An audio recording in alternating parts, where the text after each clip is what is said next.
राम नारायण राम पृथ्वी रे विभिन्न धर्म को विश्वास करुथिबा अनेक लोक अछंती किंतु एठी एमिति लोक बहुत कम मिलंती जेउ माने निजकु चिन्हंती निजकु भल पांती एवं निज उपरे विश्वास रखंती। जेतेबेले जड़े मनीष निजकु भल पाए नाही से अन्य मानंकु किपरि भल पारिबो। एही कारणरू प्रथमे मनीषंकु निज उपरे भल पाइबा शिखिबा दरकार एवं निजकु किछि मूल द्वितीय प्रश्न करिबा दरकार।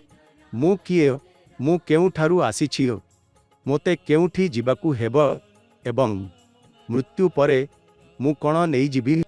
पृथ्वी रे आसीबा ओ जीवा मनीषर स्वाभाविक प्रकृति। प्रत्येक मनीष भिन्न भिन्न जन्मरे भिन्न आकृति रे जन्म ग्रहण करे। कौनसी धर्मर लोक जेतेबेले मरी जांती एवं पुनर्जन्म हुए सेमाने पूर्व जन्मर कौनसी स्मृति रखि न थांती।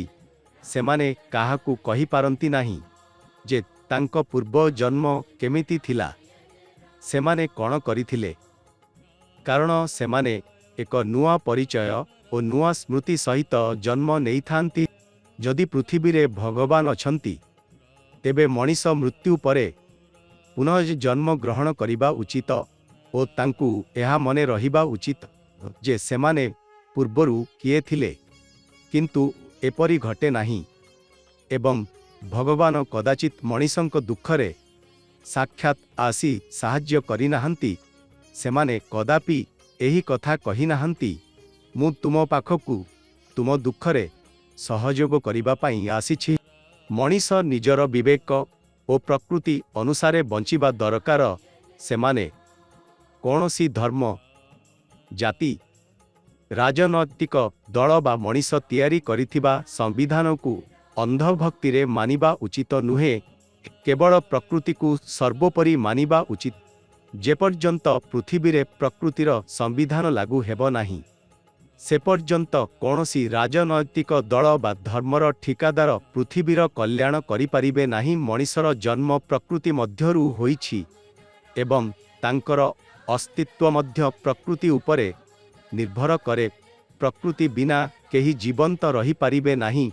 प्रत्येक लोक अन्य लोकरु नुहे बरं प्रकृति को भय करिबा उचित, कारण प्रकृति ही सबुठारु बड़ न्याय करे एवं प्रकृति उपरे पहुँचिबा एकमात्र मार्ग हेउछि राम नारायण राम।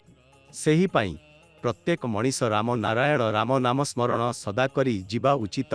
एहा तांको मन को शांति देव, आत्मा को दिग्दर्शन देव एवं जीवन रे सत्यर अनुभूति हेब।